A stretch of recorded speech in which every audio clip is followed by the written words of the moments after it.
Diamond হারবারে Trinamool নেতার বাড়িতে প্রায় 40 থেকে 50 লক্ষ টাকার ত্রিপল মজুদের অভিযোগ। ক্ষুদ্র বাসিন্দারা বিষয়টি জানতে পেরে বাড়ির তালা ভেঙে ভেতরে প্রবেশ করলে চক্ষু চড়ক গাছ। দক্ষিণ 24 পরগনার ডায়মন্ড হারবার 2 নম্বর ব্লকের কলাগাছিয়া মোড় এলাকায় বিপুল পরিমাণ ত্রিপল মজুদের অভিযোগকে কেন্দ্র করে ব্যাপক চাঞ্চল্য ছড়িয়েছে। স্থানীয় বাসিন্দাদের অভিযোগ, তৃণমূল নেতা রাজু বাগ ও বিজু বাগের বাড়িতে প্রায় 40 থেকে 50 লক্ষ টাকার ত্রিপল মজুত করে রাখা হয়েছিল। অভিযোগ, দুর্যোগে ক্ষতিগ্রস্ত ও দরিদ্র মানুষের মধ্যে বিতরণ না করে দীর্ঘদিন ধরে ওই ত্রিপলগুলি গুদামজাত করে রাখা হয়।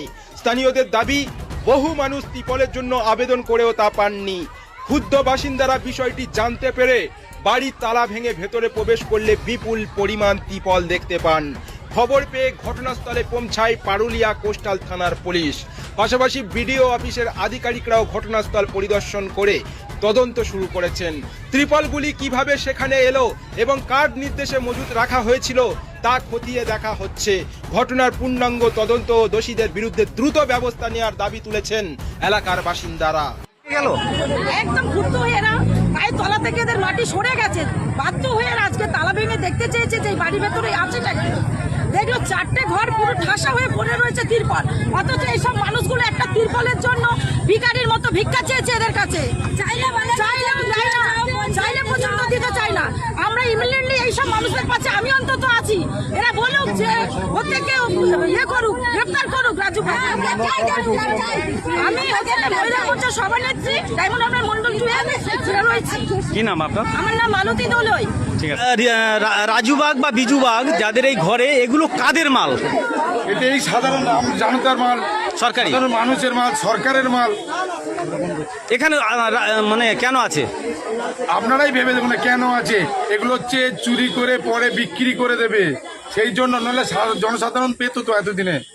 এটা তো আমি দেখলাম যে 2021-এর মাল এটা জমা করে রেখেছে কি করলো। কিছু মানুষদের হয়তো বেচবে, সেই সব টেন্ডার পায়নি বলে এখনো আটকে রেখে দিয়েছে। আজকের কি পরিস্থিতি হলো? আপনি চিন্তা করবেন না, এর ফল আপনারা পাবেন। আজকের কি পরিস্থিতি হলো? মানুষদের অত্যাচার করেছে, তার ফল ওরা পাবে। আজকের কি পরিস্থিতি হলো? আজকের যে পরিস্থিতি, এই সব সাধারণ মানুষদের দেখুন, কার ঘরে প্লাস্টিক নেই, কিছু নেই, অথচ একবারও পঞ্চায়েত থেকে ওনাদেরকে দেবার ব্যবস্থা করেনি। সেই সব মাল ওনারা স্টক করে এইরকম 50 থেকে 1 লাখ ত্রিপল সাধারণ মানুষদের মেরে রেখেছে। আপনারাই ভেবে দেখুন যে কি রকম দুর্নীতি। একটা সাধারণ পলিথিন যদি একটা সাধারণ মানুষকে দিত, তারা আশীর্বাদ করতো, কিন্তু সেটুকু উপেক্ষা করেনি ওনারা। তো আজকে এরা বাধ্য হয়ে কি